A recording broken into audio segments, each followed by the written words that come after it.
And good morning, happy Wednesday, or some folks like to say hump day, because it's that Some middle folks of... being you? Are you those folks? Well, you know, it's kind of people say, oh, I have a friend who likes to call it hump day. Asking for a friend. Yeah. So indeed, so you know, because it's that midweek, so you've made it up the hill, so from here it's just down the hill into the weekend. God, I hope so. Indeed. So happy hump day from the morning show. I'm Marshall Shore. And I'm Melissa Farley. We're here at the fabulous Arizona Center. And oh my gosh, what a day we have. I love your shirt. Although it kind of makes me think of like germs or measles or something. I like it and I don't like it. I don't know. Oh, I was thinking planets. Oh, I don't see planets. Oh. I see like petri dishes. Here, let me give you my glasses. Maybe that will help. This is our first day we haven't matched. I know. Ever. I feel like we broke something. It's so funny that yeah. Uh-oh. What does that mean? Maybe it's a bumpy ride from here on to the rest of the week. Or maybe not. Maybe it just means we're different. We're not attached to the hip. That's true. Otherwise people think, you go lots of places without me. I know we're not attached to the hip. I do indeed. And you go places without me as well. That's true. So. No, I don't. I just sit at home and cry all the time whenever you're not there. Being, oh, where are my husbands? Where are they? Husband number 4 is missing again tonight. But he's having fun without me. Where is that air tag I put on him? Where is he? Yeah, it's me sneaking all the air tags in your jacket. Oh, well, at least then I could find him, figure out where I'm leaving them. All right. Well, it is Wednesday, and that means we have some fabulous stuff to celebrate with you today. Oh. We do well, I don't know about fabulous, but... So this first day, your husband number 1 will appreciate. What? It's fart day. Fart day. So... Oh, wow, look at that picture. And I wonder if the guy who did this stock photo knows that that's what his picture was used for. Well, it's kind of, what else would it be done for? Well, I feel like they added in that smoke like after the fact. Like maybe he thought he was like modeling jeans or something. I don't know quite sure what he's modeling there, but so indeed. He looks really happy about it. You know, I think it's funny because, I mean, we've talked about past gas day, and coming up later this year is going to be fart out loud day. As opposed to fart silently day? Silent fart day? Well, that could be a day as well. Silent but deadly day. Indeed. This is just all farts. All farts welcome. Exactly. So it's like non-discriminating. I'm not telling my husband about this holiday. I feel like every day is fart day at our house. So maybe I have burritos for dinner. No. I can have a burrito. You can't. So Mom, I don't know if my mom watches this or not. But anyway, so I told her, it's like, you know, there's this stuff called Beano that you put in with the beans. Oh, you told me this story. And so she dumped in the whole bottle into the beans. Oh my God. And basically they came out like half digested, but they still ate them. Oh my God. And it was definitely fart day around there. Well, Pat did. It's fart adjacent. You know the sugar-free candy? It's like a diuretic, and so he went to Sprouts and he got these gummies, and he was just like eating them like all day long out of this bag, not realizing that he had gotten the no sugar ones. Oh my gosh. Oh my gosh. It was like the worst day. And then he was like, there should be a warning on it. Like he was like on a mission. Like he was doing all these research. Well, do you remember Wow Chips? No. So they were these Wow Chips. They were like potato chips that were basically fried in this special oil. Okay. And they made you I'm like, and so one of the warnings was uncontrollable anal leakage. Oh my God. And so what would happen is people would eat a lot of these and they would find out why there was that warning. Wow. because their body couldn't process it. Yeah. And so it would just literally run through them. And so. Oh boy. Don't you? What? I feel bad for the testers of that. Like, can you imagine? Boss, I think I discovered a new side effect of these chips. Some may like it. I mean, I guess if it's like it's better than X-Lax, it's like eat potato chips and that's true. Solve that problem. All right. And so, all right. So on to something a little bit more serious. National Signing Day. This kicks off basically football players being ready to sign their name on a contract to play football. I thought it was going to be sign language. Well, that's when I first saw it, that's what I thought. And then I was like, oh. I imagine this is a huge deal for sports fans, but for you and I, it means yeah. I was actually literally hoping nothing. it was like a sign language day, but I was like, no. No. No. Okay. Well, happy signing day. Indeed, but something that we would both enjoy Yes. is chocolate fondue day. Ooh, I do enjoy a good chocolate fondue. Indeed, a chocolate fountain. You could do all kinds of things. It's a great day to just kind of get creative and think, what could I put in that chocolate? Sweet things.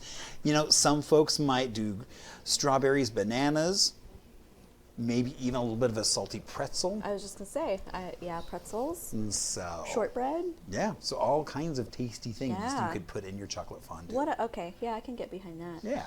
Okay. And so Yum, I yum. think that's a really fun way to celebrate. And you know, if you want to celebrate this and you go out and you do a fondue, send us photos of what you chose to put in your chocolate fondue. Yeah. And actually, we have a chocolate place right downstairs at the Arizona Center. I wonder if we could go find some things to dip in chocolate fondue today. I bet we could. That could be fun. Yeah. All right. And then, you know, every day you open that door, you look outside and you see the weather. But did you know today is Weather Person's Day? Because basically, John Jeffries, who was the first one to really observe weather and kind of measure it back in 1774. Wow. And start to kind of plot things and be able to notice trends and what was going on with weather. And oh, look, things happen with thermometers, and he had different barometers he would use, so all kinds of. And what progress that he didn't get called a witch for being able to predict the weather. Isn't that a nice thing? Indeed. Burn the weather person at the stake. There now you we go. celebrate them. Yay! How far we've come. Indeed. Speaking of how far we've come, should we look back a little bit at some history? Oh, we should. Sophia was on that. I know. Better than we are.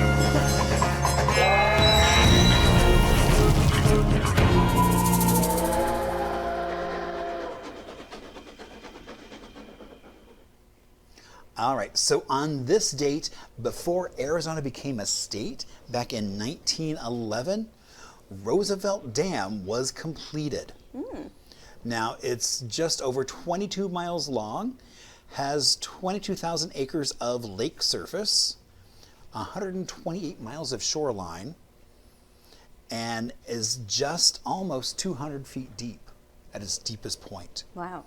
And so it was really created to help manage the water, because you know water has always been an important thing here in the desert. Absolutely. So even pre-statehood, they knew what was going on, and this was their attempt to try and do that. And it is an impressive, I said oppressive, I meant impressive. It is indeed an impressive dam. Yeah. So you know, maybe if you're looking for something to do, maybe you should go out and celebrate and go out and take a look at Roosevelt Dam. That would be a cool trip. Yeah, that's worth it.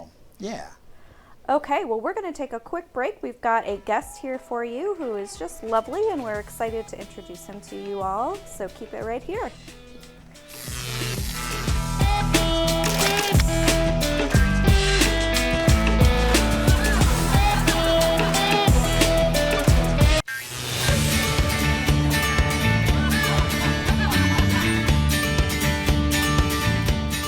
Welcome back to the morning show. I am Marshall Shore. And I'm Melissa Farley. We're here at the Fabulous Arizona Center on this hump day. Yeah. Yeah. We still got to get our Humpty Hump song. Oh, I know for what you're talking about, Wednesdays. but no twerking. No, no. No, no. Well, you can twerk. You actually twerk pretty well, from what I saw of Oh, your, I see. Well, all your shimmy. shimmies. Shimmy is very different than twerking. I think you could translate that into a twerk. Pretty solid. I don't know about that. We should test that theory one day. Maybe We'll have a twerk off. I was gonna say you could take me to karaoke and we'll also try out our twerking skills. Yeah. Well, thanks so much for joining us on this Wednesday. We are joined today by a very cool guest that I am excited to actually learn from today. We have Raymond Robert Kopakowski here, and thanks so much for joining us, Ray. Oh, thanks for having me. Yeah. Very cool. Kopakowski. Kopakowski, Everybody has a problem with that, and it took me 74 Oh, yeah, look at years that. to figure that There's out. a Kopakowski. K in the middle there. Yeah. All right. That's okay. So My maiden name. It's just normal, though. My maiden name is Katouche, but everybody always reads it and says Kotouch, and I Kotouch? gave up and just was like, sure, sure. Oh, it's not Kotouch. cartouche? Potouche. Oh. That's what it really That is. sounds cool, though. Yeah. I Yeah. like cartouche. It's very cool. Yeah. That could be in Game of Thrones or something. Cartouche. Wow, very cool. I got you guys something, and I wanted to present it to you and show people as we do it. Oh, well, thank you. Here you go, Marshall. Oh, thank you. Thanks so Copy much. of A the book. universal guide to a healthy, selfish partnership. Relationship is crossed out because that's what we're here for. Talk about the demise of relationships. So say more about that. Let me see here. I guess the best way to do this is to say that there was a process that I went through before I got to the point where I started to really recognize that relationships, forget it. They're a mess, they're wrong, they're divisive, there are all these kinds of issues that we have with relationships that need to be addressed if people are going to move forward. And what was happening here is that for a period I was a hypnotherapist for a while. Okay. And being a hypnotherapist, I kept coming away from things and saying people are not getting credit for making the changes. They would come to me, I would hypnotize them, and I would take care of a number of different things. And they would say to their friends, "Oh, I went to a hypnotherapist," and I kept feeling like I wanted people to be able to take credit for their changes because that was going to be more powerful. And I had an office here on 19th Avenue in Camelback, and it was weird because I would still hypnotize people, but I would spend more and more time talking to them.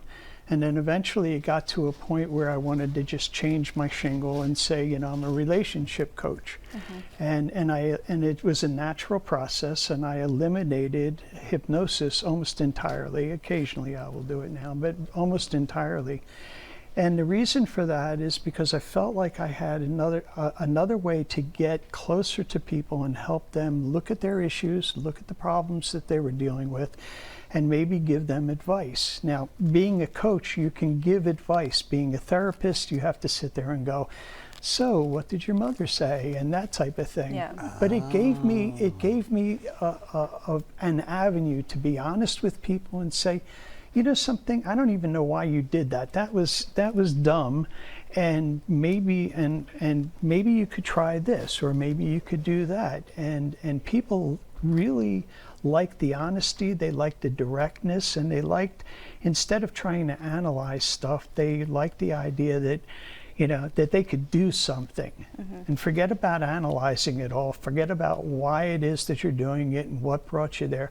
Just have a way to do something. Well, I'm a very patient person, and I started to get really frustrated over the years. This is several years that went by, and I realized everybody that came to me for relationship help wanted to know how to fix what they did. How do we fix it? How do we get over it? How do we push it under the rug? How do we get past it? How do we forgive? And it was frustrating to me until light went on, and I said, nobody is asking how to avoid doing these things. What is it that you need to know so that when you're in a situation, when you're being, when another issue is coming up, how do we deal with that kind of issue so that we don't have to fix things? Right. How do we protect each other? How do we value the person that we're with? How do we understand, you know, what is it that we're putting at risk when we're doing it the old way? Now, so there was a period there that I was upset with myself at my understanding of it, and I kept thinking, what am I missing here? And it felt like nobody's at blame. No one is wrong with the way they did it, because there really is they've not been taught how to be in a relationship. Nobody's been really taught about that. What we've done in relationships is we watched our parents, we watched other people, we watched it on television, and when you look at that, when you watch people in their daily life, you'll see something went wrong, they start yelling and screaming at each other or whatever they do. A period of time goes by where, you know, maybe they're not saying much of anything, and then all of a sudden things slowly move back to normal. From the outside, what you get the impression of is that time fixes everything. But all time did was give them more time to spend letting it go, not dealing with it, not dealing with what actually happened. People will deal with the issues, but they don't deal with the problems. The problems are always on the other side of an issue. Issues always represent, you know, they always point to the problem, but we've not been taught how to find that problem. A really good example.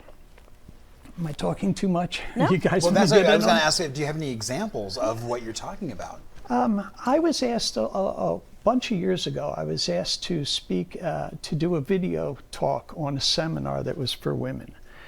And the girl that asked me to speak, and she said she knows me and she knows what I'm like, and I just go off. And she said, she says, you know, we'd like for you to speak. And I said, sure, you know. And she said, what are you going to talk about? And she was worried. I could see. She said she knows, you know, I'm gonna come up with something. And I said, I want to talk about why women never let anything go. And she said, there's going to be a lot of women watching this. Do you sure you want to handle that? And I said, yeah, I do. And I think that it's really important. I think that the reason that women never let anything go, the reason that they get this bad rap about holding on to things, is because things are not done.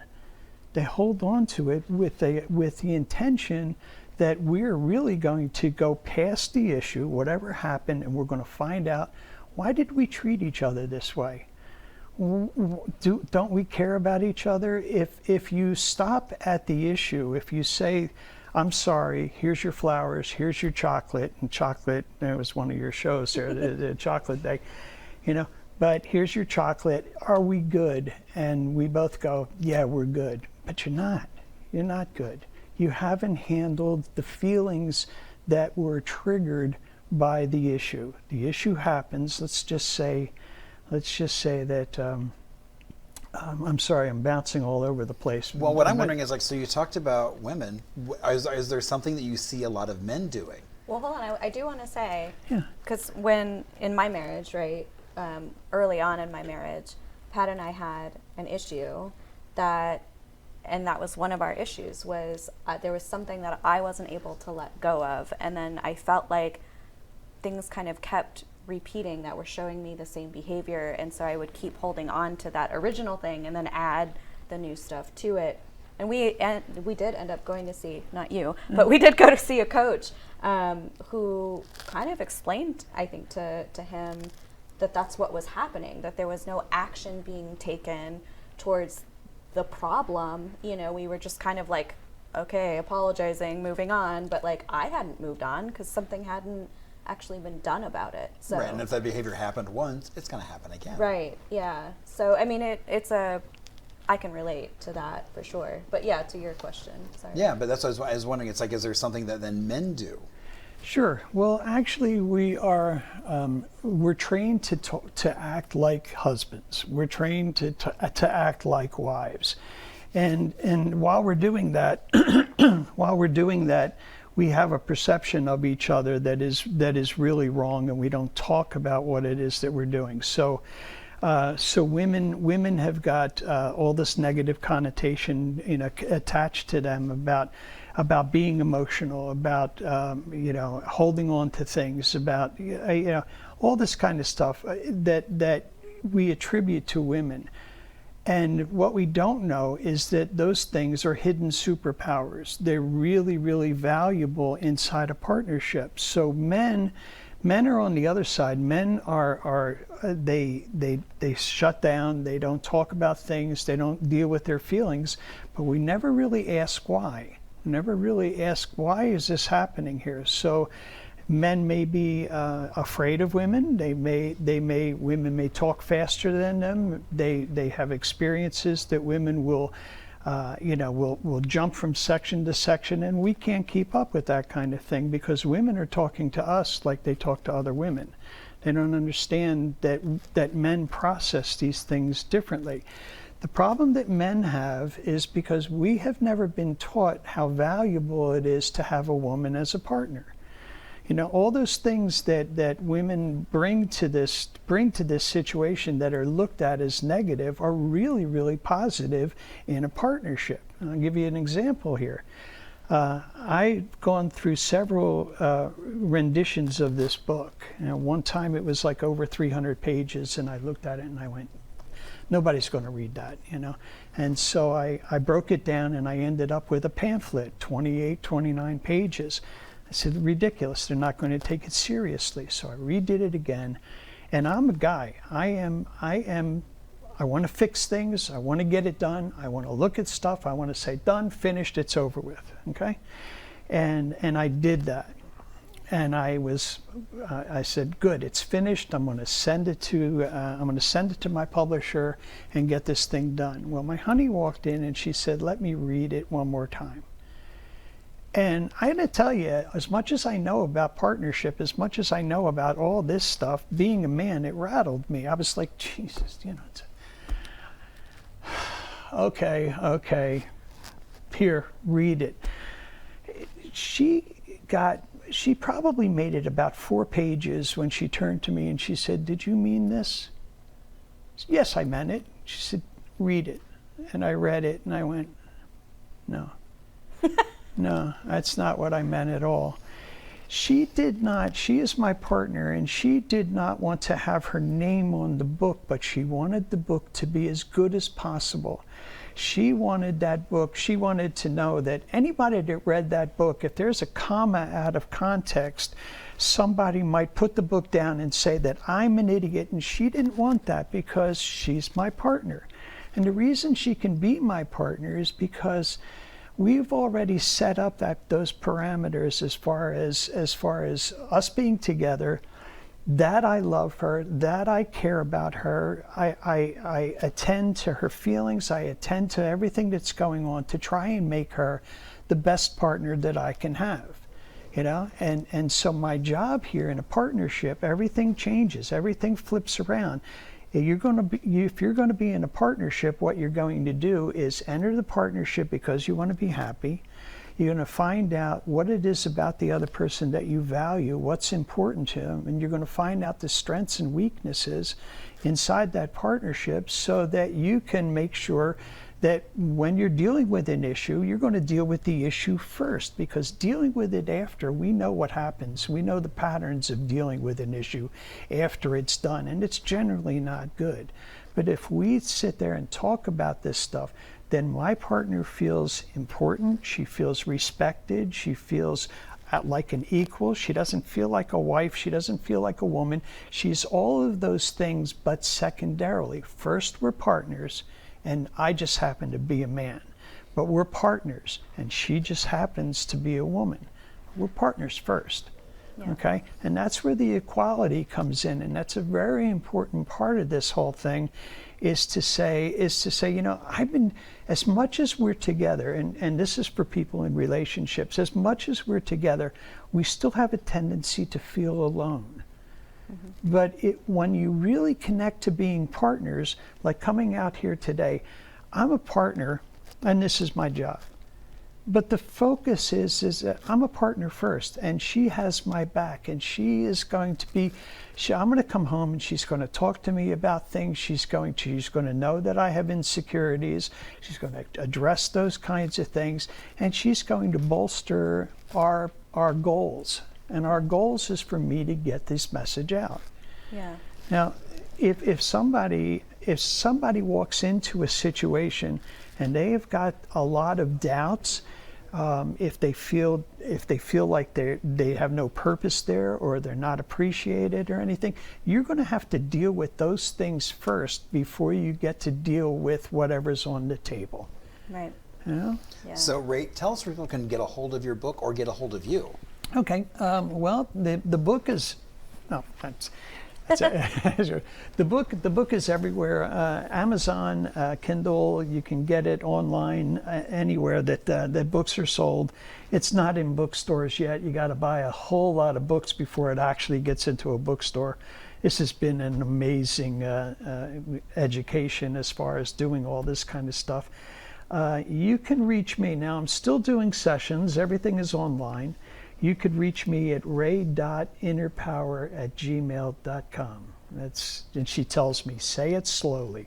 ray.innerpower@gmail.com, and you can reach me there, and I'm still taking in clients and be happy to talk to you. And as a matter of fact, if you mention the show, I'll give you a 15-minute free consultation, find out what you're going to get into, that type of thing, and we can move on from there.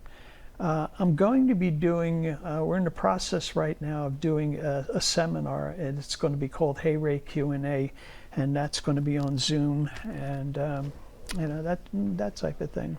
Well, very cool. Thank you so much for making that offer to our viewers. We appreciate that. Please take advantage of that and reach out to Ray if you'd like to work with him. And also make sure you support his book. And thank you so much, Ray, for being on with us today. We've learned a lot about partnerships, and appreciate all of your examples and insights on that. So we're going to be taking a quick break. We'll be right back after this with things to do and birthdays.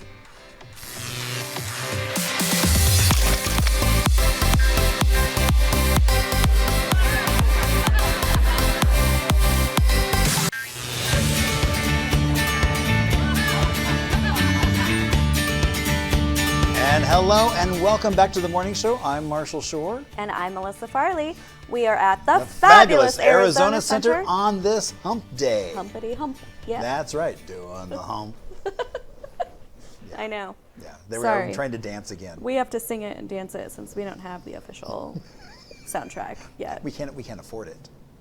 That's probably true. No, I'm sure that's true. We can't. Can't we play just like a sliver of it, like a certain amount of I'm it? sure without we getting in trouble? can, but it's like, but once you get going, you'd want the whole That's song. true. Yeah, 'cause you can't just have a little bit. You got to go all in. You need the full hump. All right. Well, on this full hump day, I'm going to share some things to do with you.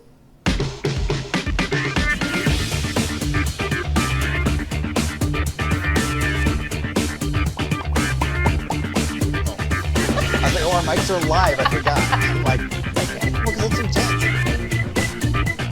It's always better with sound. All right, so this first one I am not smart enough for, but it sounds like a lovely time for any sophisticates out there. You have to figure out what silver goes what. No, it's chess club night at the Valley Bar in Phoenix. So 7:30 p.m. tonight, you can basically go into the secret library and join in for some strategic gameplay, camaraderie, and hidden delights. I don't know what the hidden delights are, but it sounds delightful. Well, it's so funny because I actually was just talking to somebody about doing a private tour for their birthday. And she was like, well, where could we? And so we started talking about places. And I was like, well, what about the secret library at Valley Bar? She's like, oh, how do I not know about this? And she's like, oh, yeah, because it's a secret. It's a secret. It's a good secret. Yeah.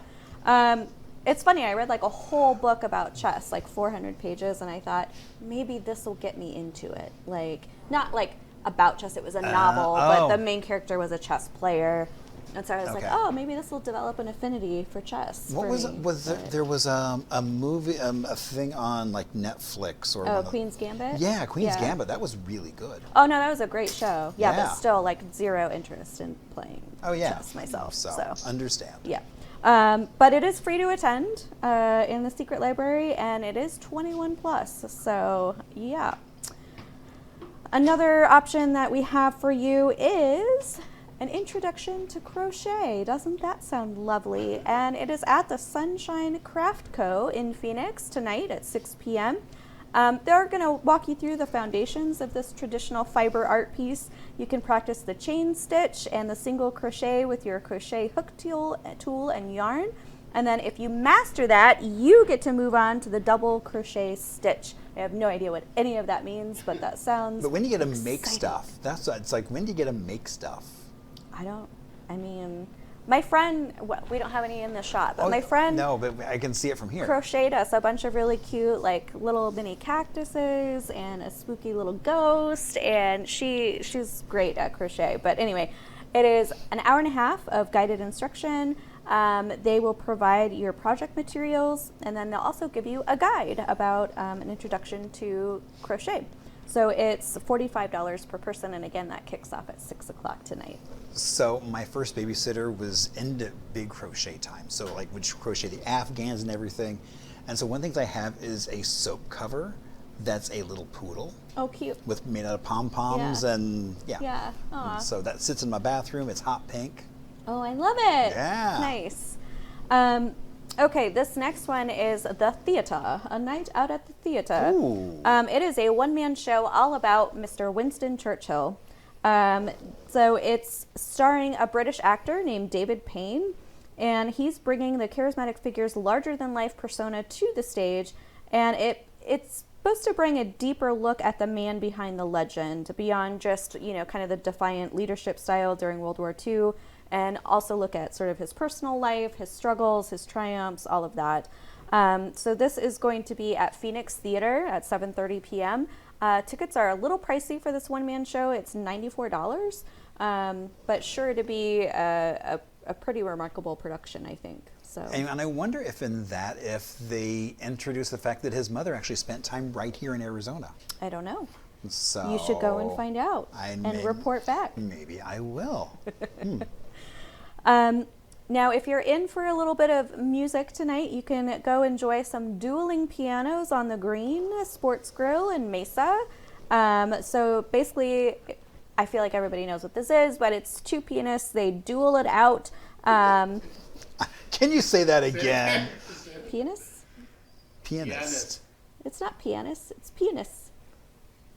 What? But there's no T. But there's not. I'm saying a T. It's just soft. I'm not saying penis. Pianists. Well, that's what it sounded like. I was What like, are you all 12? Am I in a room of 12-year-olds? Yeah. Oh, you don't think Pat's gonna watch this and be like, Okay. You know what? She's Piano players. Since there's no mature men in this room right now, two piano players will duel each other. Penis. There, I said it. Are you happy? No. Okay. It is from 6 to 9 p.m. It is free to join in and watch the dueling piano players. Damn you all. But do bring some money for food and drinks. And then last up, you know what? This one feels good. I know how much you hate Wicked, and this one is it's Wicked themed. So, So you can go to that one by yourself. I'm good. It's actually for little ones. It's for young dancers. Yeah. Okay. That would 6 actually. to 11. This is a Defying Gravity pop-up at Image Dance in Chandler. Classic Image Dance in Chandler. So basically, they will explore the world of musical theater on February 5th, starting at 5:30. It's an hour-and-a-half long camp. And there'll be dancing, there'll be a craft, and a fun performance for parents. So actually sounds really fun. It's $50 per student. And again, that kicks off on the 5th at 5:30. So Fun. yeah. Yeah. I would have fun doing that as a kid. I feel like I bet you could pass. I bet you could go. You the, should just go. the boobs, really. Yeah. Yeah. Yeah, I went there. I like, what other body parts are we going to mention on today's show? It's like, bring out Slim Goodbody and point to... Well, it's hump day. What do you want? Well, true. So... all right, so let's talk about some birthdays. Let's do it. All right. It's your birthday. Jump up, go have a great day. Everyone has come to see you. Make a wish and hope it comes true.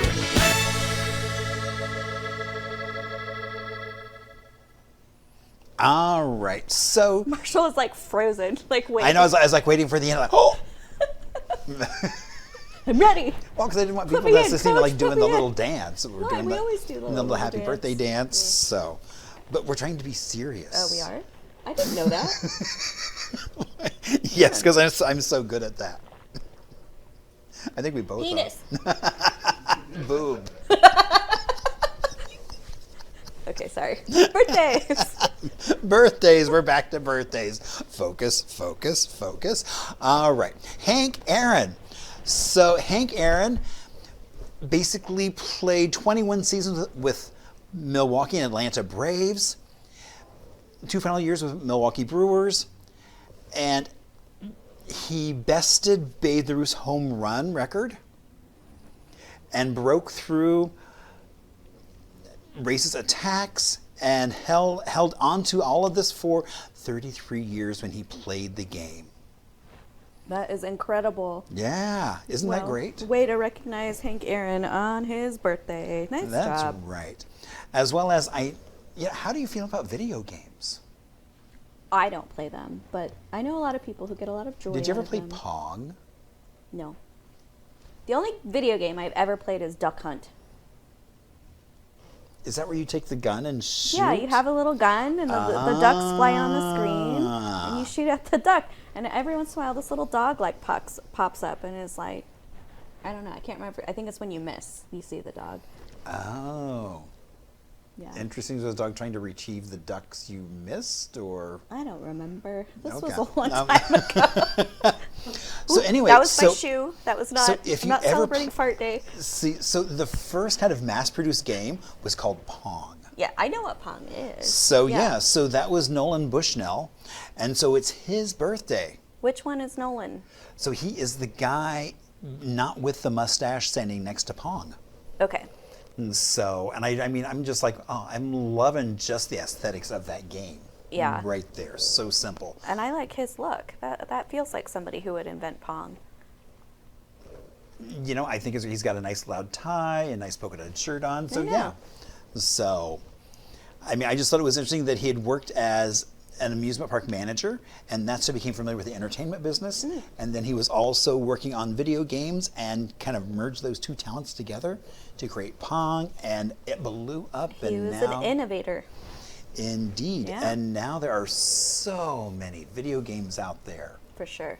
that most Do you of play? Do you play video games? I like Mario Brothers Smash Party. Okay. But I don't know what I'm doing. It just makes me laugh. Or Kart. Again, I wind up spinning and Yeah. going backwards a lot. Yeah. So it just makes me laugh. Well, there you So go. Yeah. that's why I like to do it. All right, and our last birthday of the day is Davis Cleveland, actor and rapper. What do I know him from? Flynn Jones on Disney's Shake It Up. Oh, yeah. So indeed, Okay. and so he started off appearing in commercials. He's a rapper? Yeah. I have not kept up with him. Okay. And he also had roles on Desperate Housewives, How I Met Your Mother, and Ghost Whisperer. What? So yeah, you really haven't been keeping up with him at all. No. No, not since those Disney days. I haven't seen him since he was It's like- that size. Yeah. It's like, Davis Cleveland, who's that? I Oh, know. such a has-been. I thought it was gonna be another dead guy. So. No, I now try to do a balance because I was like, Because I called you out. you did. I'm just doing dead people because I Thank was like, you for listening. See, I won't hold that against you because you took action. We're a good partnership. We on are. this We show. knew that from the day one. We were a good partnership. We already knew that. We So did know that. yeah. Well, thank you so much for supporting our weird little partnership and watching our show. We hope you had a fun hump day with us. We're going to be back here tomorrow morning, ready to hang out with you, fresh, somewhat fresh. And I'm thinking, and like, I wonder what body parts we'll mention. All of them.